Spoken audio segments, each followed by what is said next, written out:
Waalaikumsalam. Siapa itu Bu Sofi? Ibu Sofi ini kedatangannya ada apa ya Bu?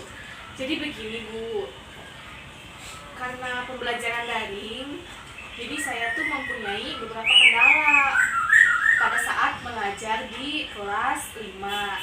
Salah satu kendalanya adalah anak-anak seringkali tidak memperhatikan. Ketika pembelajaran telah berakhir, anak-anak tidak mendapat apapun dari pembelajaran. Nah, kedatangan saya ke sini itu untuk memerlukan bimbingan dari ibu kepala sekolah.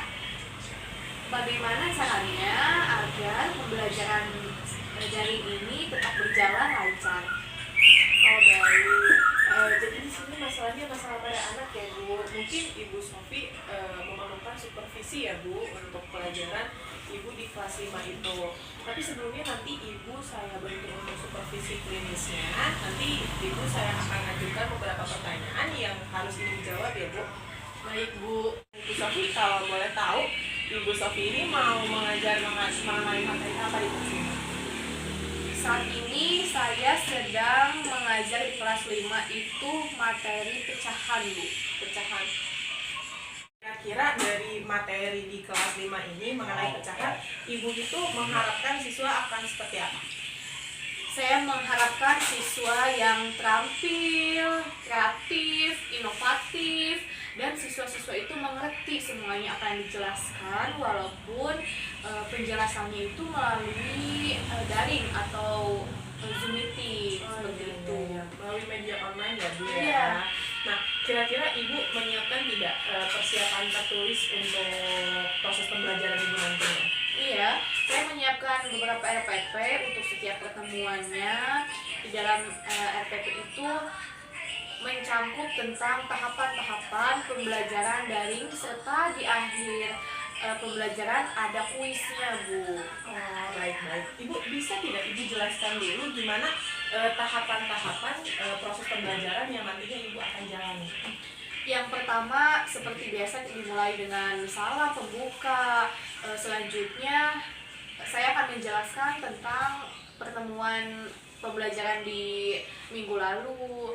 Selanjutnya tahapan pembelajaran selanjutnya ada pemberian soal atau menerangkan materi yang belum dipahami oleh siswa-siswa. Ada di sana ada Q&A, ada bertanya lalu jawab, diskusi, dan ada pemberian soal, serta di akhir ada kuis. Oke.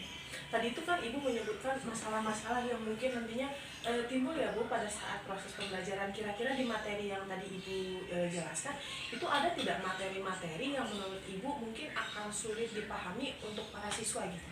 Ada, tentu saja. Karena matematika itu kan harus secara langsung, dipelajari secara langsung. Kadang secara daring ini setelah dijelaskan seberapa panjangnya, tidak akan seperti yang pembelajaran langsung, begitu Bu. Oh baik-baik, berarti memang sedikit sulit ya Bu. Tapi apakah ada dugaan lain Bu penyebab kenapa sih anak-anak itu sulit untuk memahami gitu? Penyebabnya yang pertama itu ketika tidak on cam, anak-anak kan tidak tahu sedang apa, sedang di mana, atau fokusnya kemana gitu. Yang kedua dikendalakan oleh kendala sinyal. Ada sebagian anak-anak yang rumahnya itu tidak ada sinyal. Nah, selanjutnya kendala selanjutnya itu ada di lingkungannya.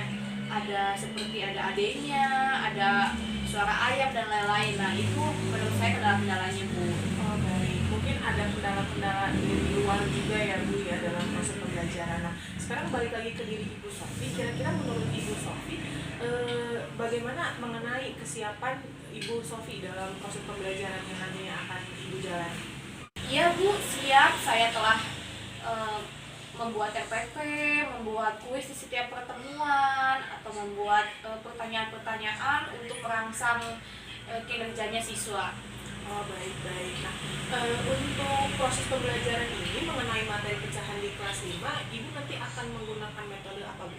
Nah, metodenya sepertinya ada metode kuis, metode ceramah, metode seperti itu, dan hanya di daring itu kan hanya bisa menggunakan metode itu, tidak bisa menggunakan metode jigsaw atau lain-lain. Oh, baik. Untuk dalam proses pembelajarannya, apakah Ibu akan menggunakan alat bantu atau media pembelajaran mungkin? Untuk media pembelajaran saya tidak akan membuatnya, tetapi alat bantu yang dipergunakan itu ada aplikasi kuis untuk menjawab kuis. Nah, di sana berbasisnya games, jadi anak-anak akan terlihat lebih semangat. Oh, baik.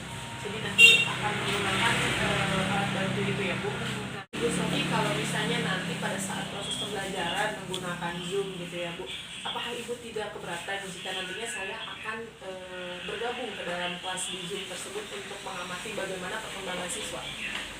Saya tidak keberatan, Bu. Paling nanti saya atur jadwalnya, barangkali Ibu sedang sibuk, saya beritahu 1 hari sebelumnya, lalu setelah sebelum 15 menit akan dilaksanakan pembelajaran, saya beri Ibu linknya ya.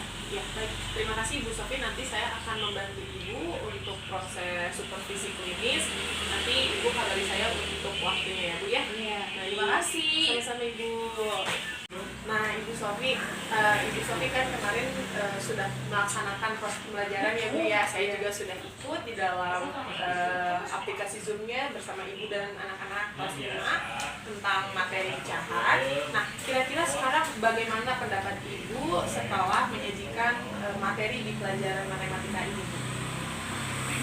Pendapat saya setelah dilakukan supervisi ini, pembelajaran lebih baik, pembelajaran juga lebih terarah kemana tujuannya, dan ketika ada ibu, anak-anak selalu memperhatikan, lalu hasil daripada kuisnya itu sangat lebih baik dari sebelumnya, Bu. Baik. Nah, Ibu Sofi kan sebelumnya sudah menyiapkan ya apa saja yang harus dipersiapkan gitu. Nah, apakah KBM ini sudah sesuai dengan yang Ibu rencanakan sebelumnya? Iya, sudah sesuai, karena terstruktur itu yang membuat kesesuaian KBM ini lebih baik daripada KBM sebelumnya. Nah, kalau begitu Ibu bisa tidak menceritakan hal-hal apa saja yang menurut Ibu dirasa, sudah membuat Ibu sedikit merasa puas gitu? Hal-hal yang lebih baik itu ketika yang pertama itu siswanya lebih memperhatikan apa yang telah saya terangkan. Di tengah pertemuan juga siswanya itu dapat bertanya, terangsang itu dapat bertanya, terus saya melempar pertanyaan ke siswa lain juga bisa menjawab ya, dengan artian pembelajaran itu sangat bermakna, Bu. Oke. Perkiraan Ibu mengenai ketercapaian tujuan pembelajaran itu bagaimana, Bu? Alhamdulillah, Bu, tujuan pembelajarannya sudah sesuai yang saya harapkan. Baik. Tapi Bu, bisa dilihat ya Bu, masih ada siswa mungkin yang mulai aktif, menjadi sangat aktif, atau masih ada siswa yang masih diam saja nih. Nah, menurut Ibu apa sih yang menjadi kesulitan siswa pada saat kemarin itu, Bu, sebelum proses pelaksanaan supervisi klinis? Sebelumnya itu ada siswa yang diam saja karena dia tuh tidak mengerti apa yang saya terangkan, dia tidak mengerti apa yang saya jelaskan. Nah, setelah dilakukan supervisi klinis ini, siswa-siswa yang selalu diam saja itu menjadi aktif dan aktif bertanya, ada juga yang aktif menjawab, seperti itu, Bu. Nah, kalau misalnya itu mungkin dari sisi siswa ya Bu, yang menjadi kesulitan siswa ya Bu. Sekarang kalau misalnya yang menjadi kesulitan Ibu dalam mengajar? Yang menjadi kesulitannya yaitu, Bu, ada juga siswa yang tidak kondusif untuk sinyalnya, yang berarti ketika saya berbicara ini setelah 5 menit dia tuh keluar, terus ada yang masuk lagi, tadi membicarakan apa gitu, menerangkan apa. Nah, paling itu saja, Bu, kendalanya. Nah, untuk kendala yang tadi atau kesulitan yang tadi Ibu jelaskan, kira-kira Ibu punya alternatif lain tidak untuk mengatasi atau yang menjadi solusi untuk kesulitan Ibu yang tadi? Mungkin alternatif lainnya itu dilaksanakan home visit ya. seperti kita berkunjung ke rumah salah satu siswanya gitu. Terus ada dibagi beberapa kelompok dengan artian pembelajaran dapat selalu tersampaikan gitu. Nah, mari kita bersama-sama mengidentifikasi hal-hal yang telah mantap dan hal-hal yang perlu untuk mendapatkan peningkatan berdasarkan dari kegiatan yang Ibu laksanakan kemarin ya Bu. Ya Bu. Setelah dilakukan supervisi klinis, setelah saya mengamati juga Ibu menyiapkan segala sesuatunya agar proses pembelajaran itu menjadi lebih mengalami peningkatan lagi ya Bu, terutama pada siswa-siswanya. Apa yang akan Ibu lakukan setelah proses pertemuan berikutnya? Pertemuan berikutnya saya akan melakukan home visit tadi itu yang dilakukan 1 minggu itu 2 kali dalam beberapa kelompok. Nah, dengan cara itu siswa akan lebih mengerti apa yang dipelajarinya karena kan itu kan langsung. Tapi perlu adanya prokesnya yang diperketat, siswa memakai masker, memakai hand sanitizer itu untuk tidak menyebarnya virus COVID Bu. Bu, mungkin nanti banyaknya siswa juga sedikit diperhatikan ya Bu ya. Baik, terima kasih Ibu Sofi. Terima kasih Bu, terima Ya. kasih atas kerjasamanya. Saya mohon pamit. Iya Bu. Assalamualaikum. Waalaikumsalam, hati-hati Ibu.